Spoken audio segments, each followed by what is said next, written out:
I think people would be grateful for any veg now, wonky or not, it seems. That's totally the case. We deal mainly in Class 2 produce and supermarket rejections, and we're seeing such a dip in the market for those at the moment. We're really struggling to get our hands on any because supermarkets are being a lot less picky about what they're taking. Right, and it's interesting that Mark Spencer's actually summoned the supermarket chiefs. I mean, some are suggesting a lot of it is because they decided to try and source from Spain, Morocco, even Turkey, Egypt, rather than homegrown produce. Did they make a mistake in doing that?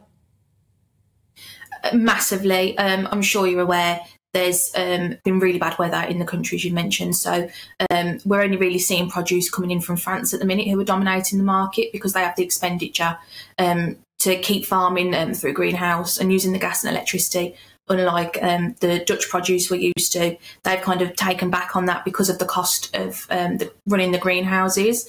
If the government was to look at it and say, we've come away from the EU, Brexit's happened, let's start reinvesting in our own farming enterprise, because we have before and we have been self-sustainable, I think that would solve most of the issue.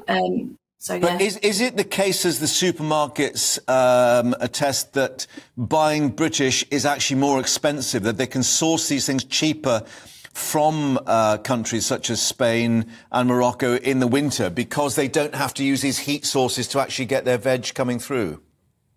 It's much cheaper, yes, especially with the cost of living and the gas and electric prices, as you've mentioned. But if the government was to subsidise our farmers to give them the go-ahead and the enterprise to be able to do that and grow throughout the year, the problem would be solved. Again, it comes down to budgeting with the government.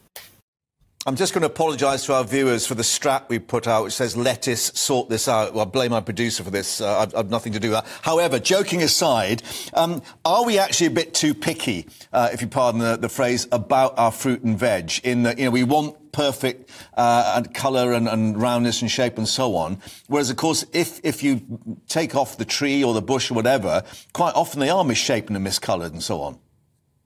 Oh, massively. And we've seen such a increase in people actually accepting wonky veg now and wonky fruit, because we are having to take more of our homegrown produce in the UK. It is slightly wonkier. We don't have the temperature like other countries do to bring it up a lot quicker. So we're seeing more blemishes, more odd shapes, smaller sizes.